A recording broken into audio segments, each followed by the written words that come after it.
When did everyone at school start handing you money? I was walking through the main entrance of school when this Kayad I'd never seen before stepped right in front of me, reached into his pocket and pulled out a $20 bill. Before I could say anything, he pressed it into my hand and gave me this sad look like someone told him to stop gooning. "I'm sorry for your loss, bro," he said, squeezing my shoulder. I stood there holding the 20 feeling completely confused. The kid walked away before I could ask what he was talking about. I figured maybe he had me mixed up with someone else, so I pocketed the money and headed to my locker.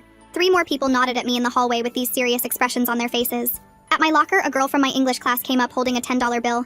She had tears in her eyes as she handed it to me, saying the same thing about being sorry for my loss. I tried to tell her I hadn't lost anything, but she hugged me and walked away sniffling. Now I had $30 and no idea what was happening. During first period, 2 more kids slipped me money when the teacher wasn't looking. One gave me $5 and another gave me $15. They both whispered condolences and patted my back. Even my teacher kept glancing at me with this pitying expression. When class ended, she pulled me aside and handed me $40 from her purse, telling me to stay strong. By lunch, I was carrying over $100 in my pockets. Kids I barely knew were coming up to me with cash and sad faces. Some hugged me while others just nodded respectfully and walked away. A group of freshmen pooled their lunch money together and gave me $23 in crumpled 1s and 5s. The lunch lady wouldn't even let me pay for my food. The weirdest part was that everyone seemed to know something I didn't. They kept mentioning my grandfather and how brave he was. One kid said it was amazing that he served our country, and another mentioned something about a war. I didn't even have a grandfather who was alive, let alone one who died in a war. Both my grandfathers passed away before I was born from regular old age. In gym class, the coach pulled me aside and handed me a $50 bill. He said he understood if I needed to sit out today given the circumstances. I was about to ask what circumstances when 3 seniors walked over and each handed me $20. They saluted me like I was some kind of military family member, and said my grandfather was a hero. The money kept coming all afternoon. Kids emptied their wallets and gave me whatever they had. Some only had a couple dollars while others gave me 20s and 10s. A girl in my art class started a collection right there in the classroom and gathered $37 from other students. Even the janitor stopped me in the hallway to give me a 5. By the time the final bell rang, my pockets were stuffed with bills. I went to the bathroom and counted it all in a stall. $311 total. My hands were shaking as I separated the bills by denomination, trying to make sense of what was happening. Everyone at school thought someone in my family had died, but nobody in my family was even sick. I walked out of school feeling like I was in some weird dream. Kids were still nodding at me respectfully, and a few more tried to give me money, but I waved them off. My pockets were already bulging, and I didn't want to take advantage of whatever misunderstanding was happening. I just needed to get home and figure out what was going on. As soon as I got to my room, I called my best friend Adam, who'd been homesick all day. He answered on the 3rd ring, sounding congested and miserable. I immediately started telling him about the money and the weird comments about my grandfather. He was quiet for a long moment before clearing his throat. "Dude, you don't know about the GoFundMe?" Adam asked, sounding surprised. My stomach dropped. I told him I had no idea what he was talking about. Adam said everyone had been sharing it on social media since last night. He couldn't believe I hadn't seen it yet. My phone had been acting up lately and I hadn't checked Instagram or anything all day because I was too confused by the money situation. "Check your messages," Adam said. "I'll send you the link right now." A second later, my phone buzzed with a link from Adam. I clicked on it and waited for the page to load. The GoFundMe appeared with a title that made my blood run cold. It said, "Help send back our grandfather who died on vacation," and already had over $2,000 raised. The description talked about funeral costs and transportation fees. I scrolled down to see who started the fundraiser and nearly dropped my phone. Right there in bold letters, it showed the organizer's name, Brooke Marino. My cousin Brooke, who I hadn't talked to in 2 years since our families had that huge fight over my uncle borrowing money and never paying it back. My hands started shaking as I stared at her name on the screen. She was using my name and my school to collect money for something that never happened. Adam was still on the phone asking if I was okay, but I couldn't answer right away. I scrolled through the fundraiser description, and it was full of lies about my grandfather dying while visiting some war memorial in Europe. The story said he was a decorated veteran who served 3 tours, and now we needed help bringing his body home. None of it was true, and Brooke knew both my grandfathers died before I was even born.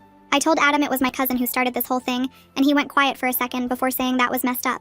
With Adam still on the phone, I tried calling Brooke, but she didn't pick up. I called 3 times in a row, and each time it went straight to voicemail. Then I texted her asking what she was doing and why she would use my name like this. Those 3 dots appeared showing she was typing, but then they disappeared. They came back again and disappeared again like she was writing and deleting over and over. I waited 5 minutes watching those dots come and go, but no message ever came through. Adam suggested I check her social media to see if she posted anything about this. I pulled up her Instagram while keeping Adam on speaker, and started scrolling through her recent posts. 3 days ago, she posted about college application fees being crazy expensive. 2 weeks before that, she was complaining about SAT prep courses costing thousands of dollars. Last month, she posted a whole rant about how unfair it was that her parents couldn't help with college costs. The pieces started clicking together in my head, and I felt sick. She was using my dead grandfather's story to pay for her college stuff. I told Adam what I found, and he said I needed to tell my parents right away. But I was scared they might think I was part of it somehow since I had all this cash in my pockets. Adam said they'd understand once I explained everything, but I wasn't so sure. My mom called me down for dinner, and I told Adam I'd text him later. I went downstairs with $311 stuffed in my pockets, feeling like everyone could see it bulging out. At the dinner table, my parents were talking about normal stuff like work and what to watch on TV later. I pushed my food around my plate, barely eating anything while they chatted. My mom asked if I was feeling okay, and I just nodded, saying I wasn't that hungry. The cash felt like it was burning through my pockets, and I kept thinking about all those kids at the school who gave me their lunch money.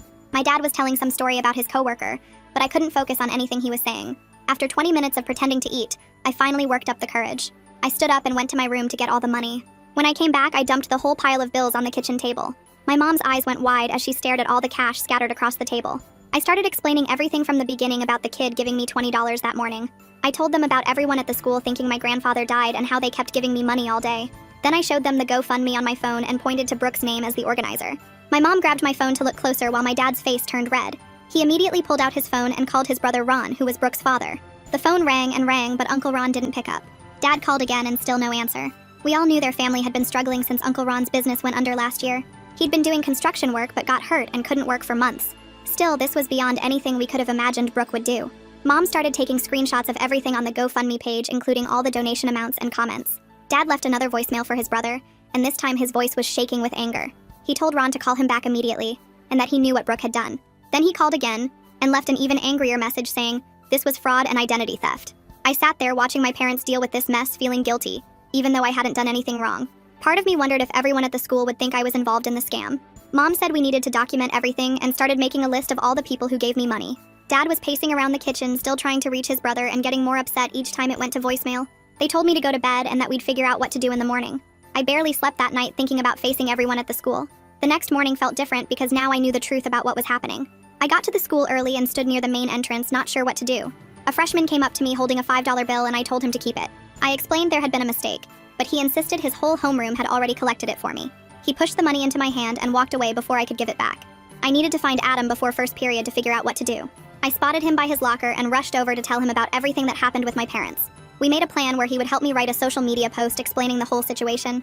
Meanwhile, I would go to the principal's office to report what was happening before things got worse. Adam started drafting something on his phone while I headed to the office.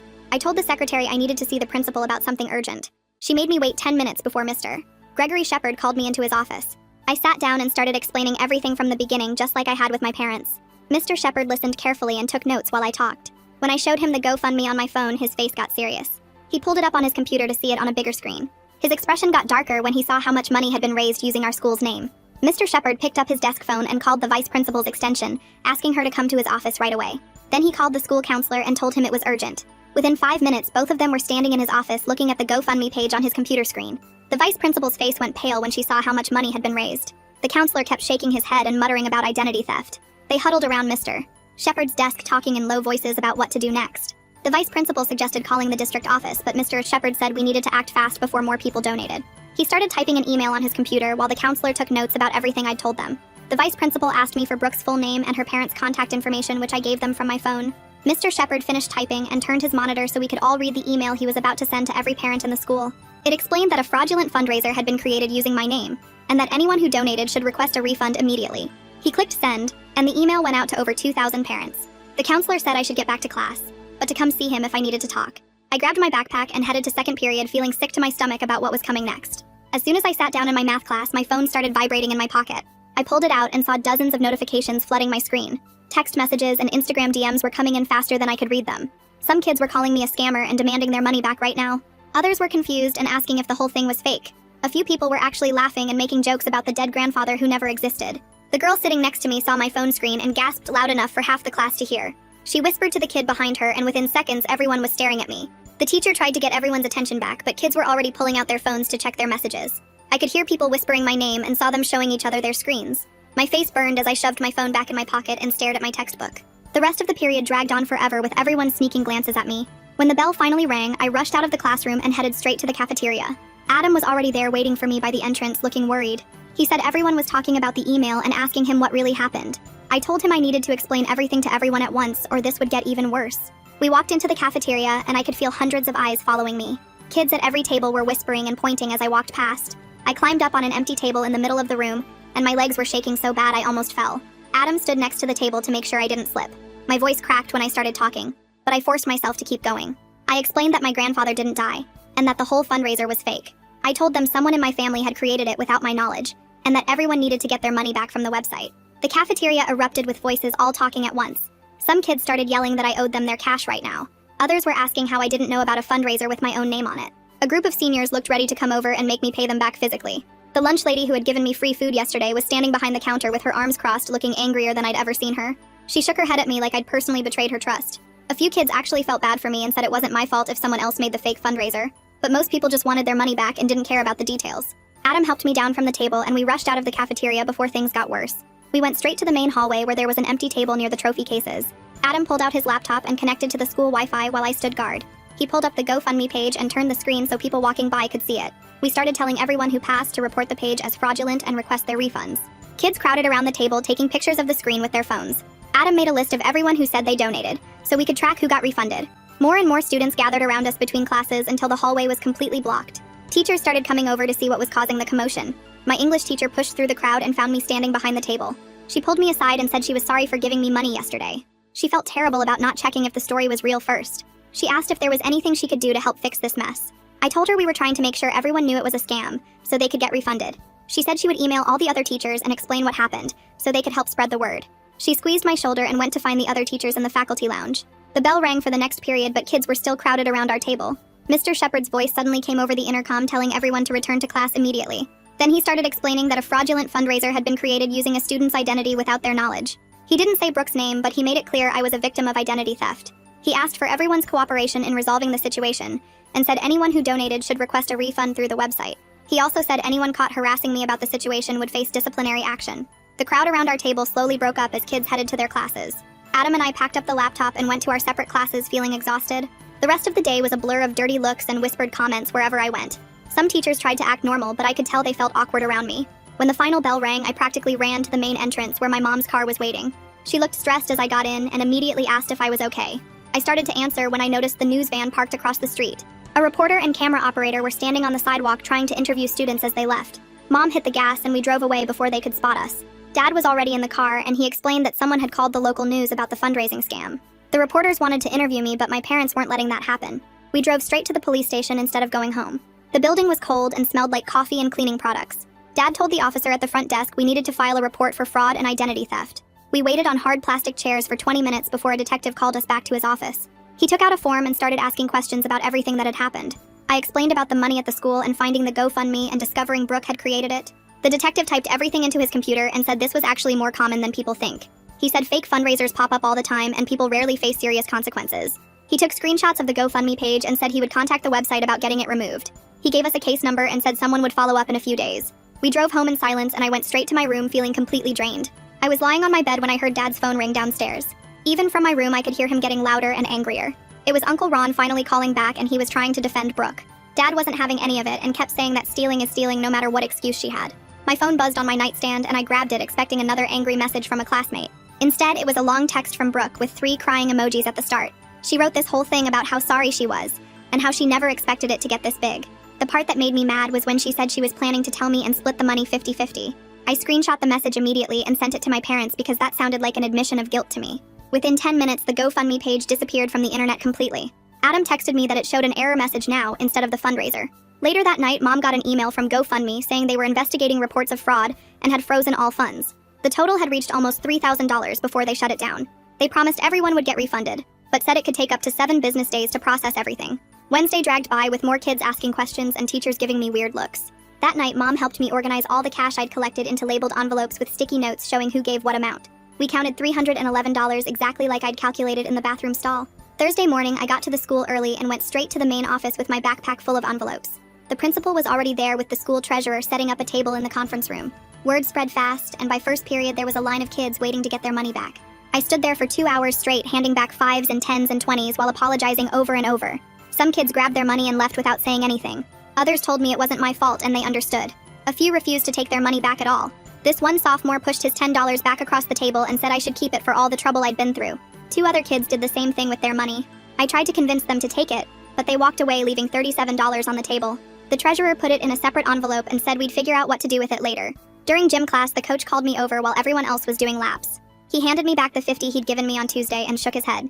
He said he was impressed with how I was handling everything, and admitted he should have been suspicious about a kid needing cash donations. He said in 30 years of teaching, he'd never seen anything quite like this situation. My phone hadn't stopped buzzing all morning with notifications from group chats and social media. Screenshots of Brooke's fake story about my grandfather being a war hero were everywhere. Someone had turned it into a meme template with different captions making fun of her. One said, "When you need money for concert tickets," with her fundraiser description underneath. Another one had her school photo with fraud level 1000 written across it. Part of me felt bad for her, but mostly I thought she deserved it after what she put me through. Thursday afternoon, an email went out to all parents from the school district's legal department. They said they were aware of the fraudulent fundraiser that had used our school's name and logo without permission. The email said they were sending cease and desist letters and documenting everything for potential legal action. They also announced new policies about verifying any fundraising efforts involving students or school property. By the time Friday morning came around, I was completely exhausted from the week's drama. Kids were still talking about it, but the tone had changed. Now it was more like a cautionary tale with people sharing stories about other online scams they'd heard about. In my English class, the teacher actually used it as an example for our unit on digital literacy and source verification. During lunch, I sat with Adam and tried to eat while people kept coming up to our table. Most just wanted to know if I'd gotten my money back or if Brooke was going to jail. That afternoon, the local news van showed up again and filmed outside the school. Later that night, my parents and I watched the segment on TV. They called it "Online Fundraising Fraud Hits Local High School" and talked about how scammers use emotional stories to trick people into donating. They blurred my face in the footage and didn't use my name but showed screenshots of the fake GoFundMe page. The reporter interviewed some expert about how to spot fraudulent fundraisers and mentioned that over 60% of online fundraisers have some element of exaggeration or false information. Saturday morning, my parents drove me to a law office downtown to meet with an attorney named Aubrey Nakamura. She had all these degrees on her wall and a really organized desk with color-coded folders. She explained that we could file a civil suit against Brooke's family for damages, including emotional distress and defamation. She said the fact that Brooke admitted in writing that she planned to split the money with me was pretty strong evidence of intent to commit fraud. My parents looked at each other, and I could tell they were uncomfortable with the idea of suing family members. Mom asked what would happen if we didn't pursue legal action, and Aubrey said Brooke could still face criminal charges if the district attorney decided to prosecute. She said fraud over $1,000 was a felony in our state, but since Brooke was 17, they'd probably handle it in juvenile court. We left the law office around noon, and my parents were quiet the whole drive home. That weekend, my phone went crazy with messages from people I didn't even know who had donated to the fake fundraiser. Some guy from 3 states away sent me this long, angry message about how he'd given $50 thinking he was helping a grieving family, and now felt like an idiot. Another woman sent me screenshots showing she'd shared the fundraiser with her whole church group, and now everyone thought she was part of the scam.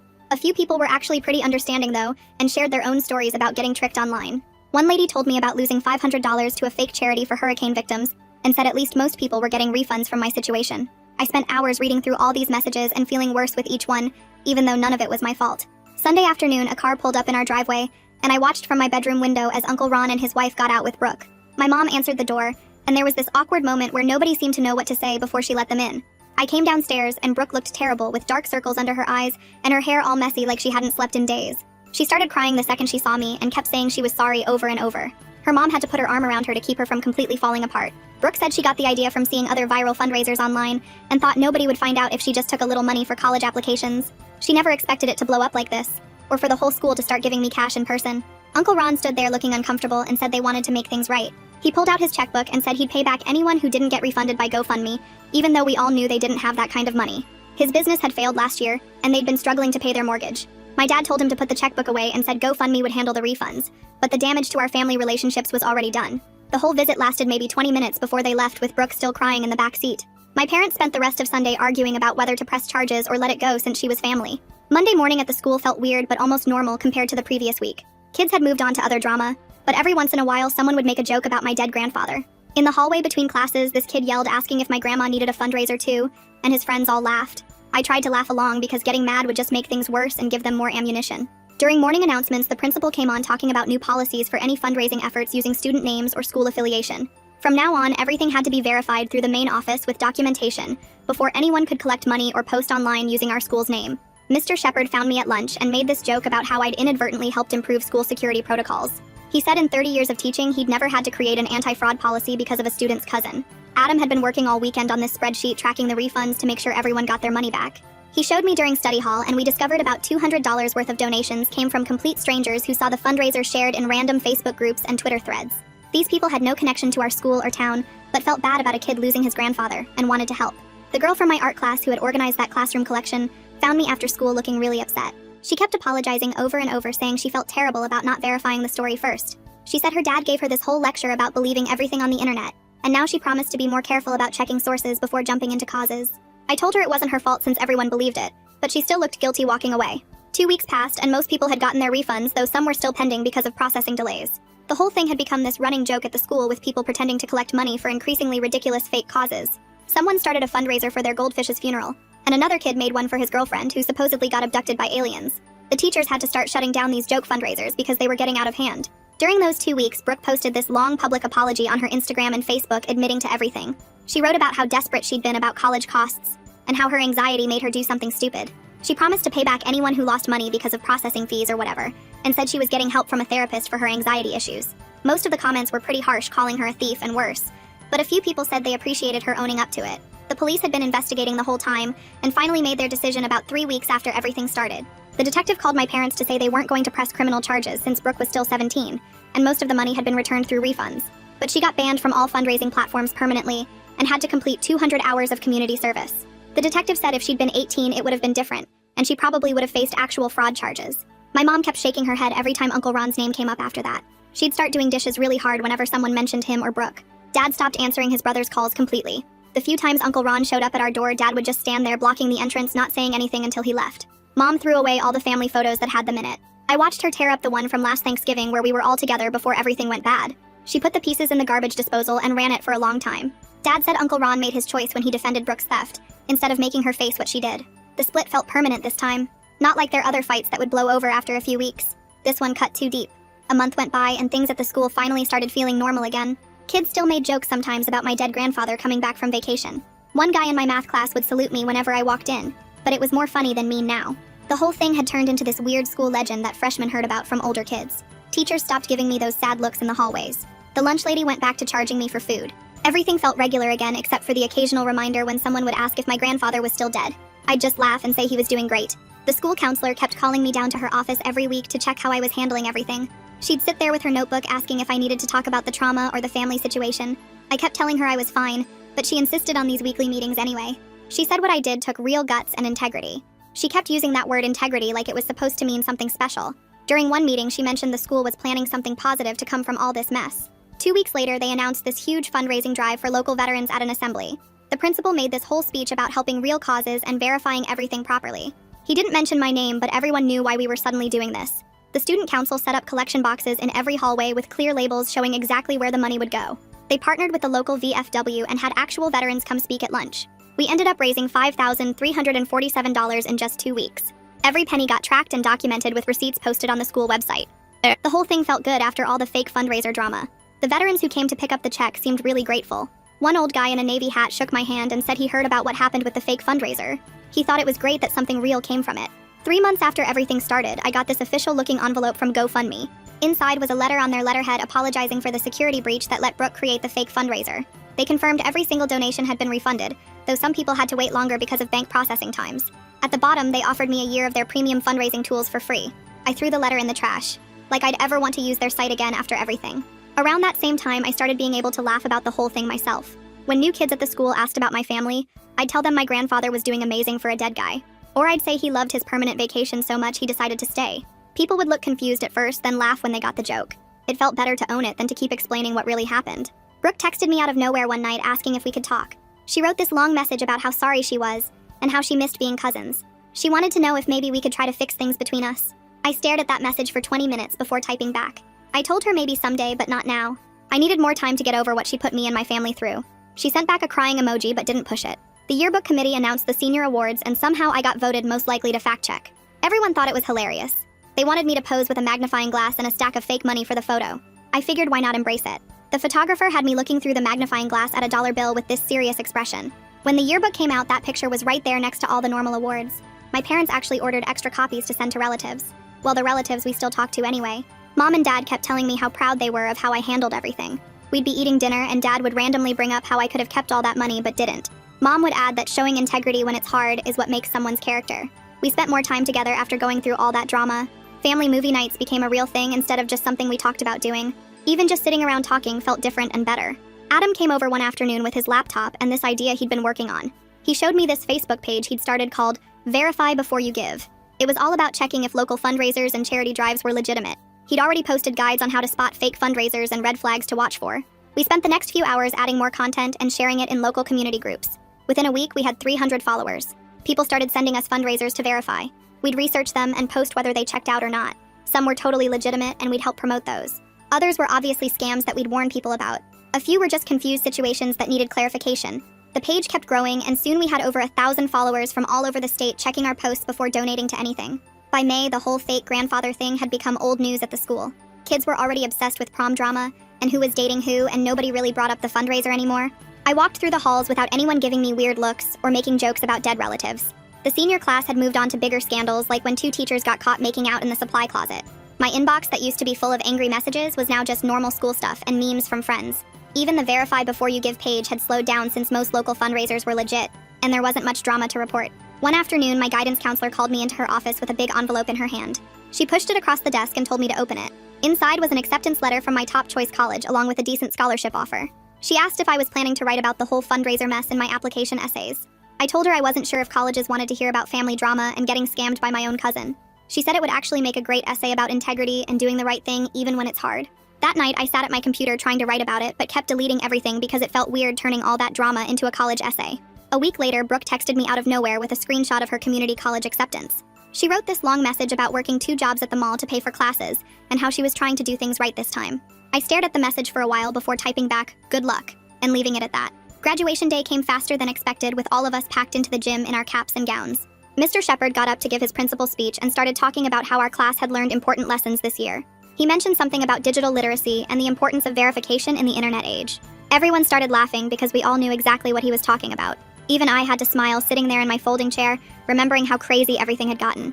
After the ceremony, my parents took pictures with me, but half our family wasn't there. Uncle Ron and his side had stopped coming to family events after everything went down. My mom said some relatives blamed us for not helping Brooke with college money in the first place. My dad said others thought we did the right thing by exposing the scam. Either way, our summer barbecues were going to be a lot smaller from now on. A reporter from the local news showed up at our house in July wanting to do a follow-up story. She said the school district was using our situation as an example of why they needed better online safety education. They filmed me for maybe 5 minutes just talking about how the school had new policies now. I managed to laugh about it on camera, saying at least something good came from all the craziness. The segment aired that night with the title, "Local School Turns Scam into Learning Opportunity," which sounded way more positive than how it actually felt going through it. August rolled around and I started packing boxes for college. My mom helped me sort through old school stuff when I found a white envelope stuffed between some notebooks. Inside was $311 in mixed bills that I'd forgotten about. It was the original cash kids had given me that first day before I knew about the GoFundMe. I'd kept it separate when returning all the money because I wanted to remember what started everything. Mom asked if I was going to bring it to college, but I decided to leave it in my desk drawer at home. Looking at those bills reminded me that doing the right thing wasn't always easy, but it was worth it. The whole fake grandfather fundraiser had taught me more about family drama and internet scams than any class could have. I learned that people will believe anything they see online without checking if it's real. I learned that family can surprise you in the worst ways when money gets involved. I learned that telling the truth can make you unpopular, but at least you can sleep at night. Most importantly, I learned that I could handle weird situations without losing myself. College was going to throw all kinds of new problems at me, but after surviving Brooke's scam and all the drama that followed, I felt ready for anything. The money in that envelope would stay in my drawer, as proof that even when everyone thinks you should do one thing, you can still choose what's right. That was worth more than any amount of cash anyone could offer. Alright, that's all from me today. Thanks for sticking with me and letting me throw all my questions out there. Until next time, stay curious. Like the video, it helps more than you think.